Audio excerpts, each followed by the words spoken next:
mom was and how much she loved you. As confusing and hopeless as her death was, it brought some clarity to my life. I could not deploy anymore. Life is about you boys, not my desire to fight or avenge her death. I think about getting one more shot at ISIS every day, believe me. Deploying again may or may not have been possible, but I knew I couldn't risk it. Making my boys orphans is something I just can't do. Your mom would never forgive me if I did. I know my brothers and sisters still serving have the vengeance covered for us, but that part of the fight is no longer mine. My new mission is raising you, Colt and Josh, into the young men that your mom would be proud of. Chapter 1. Hunting Humans. Syria, 2018. Hunting humans, like most trades, is a craft mastered through repetition and experience.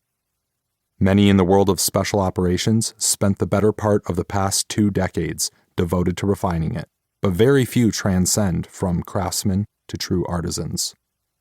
Like many great artists in the past, most of their names will not be known during their lifetimes.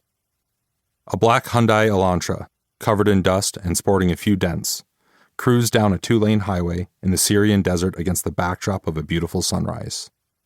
Red in the morning, sailors take warning, Kay thought, sitting in the back seat. They didn't use real names on missions, but you still needed something easy to remember. Kay was easy enough. The radio dial was stuck on Al Medina FM, a manageable but annoying situation Kay and the other 2 operators dealt with on their 90-minute morning drive. It was too early for non-stop Arabic music. But conversation died down about an hour ago, so it is what it is. The mission was to meet a source at a small compound in the middle of nowhere. In post-ISIS Syria, allegiances changed rapidly, and friendly didn't mean much, especially when dealing with someone who made it clear the highest bidder could buy them. It was a potentially dangerous rendezvous. Air support would be nice in case things went south, but you're in the wrong line of work if you expect that kind of safety net.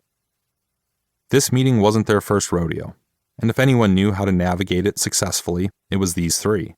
They had a combined 50 years of military experience, almost all of it in special operations. They were all selected and trained for their ability to hunt humans off the grid, in ambiguous situations with little to no support. They were entirely in their element. They weren't wearing body armor or helmets. Hell, they weren't even wearing uniforms, unless you count the faded New York Yankees ball cap Kay always had on. No machine guns or rocket launchers, just a Glock in the waistband and 1 spare magazine. In their line of work, usual military grooming standards were not only disregarded, but considered dangerous in the high-threat environments they routinely worked. 2 of the 3 looked how most would picture a stereotypical operator on a low-visibility mission: tan skin, longish hair, and beards. Kay opted for a ponytail. The driver was a native-born Iraqi who came to the United States after his parents fled Saddam Hussein-controlled Iraq during the 1990s.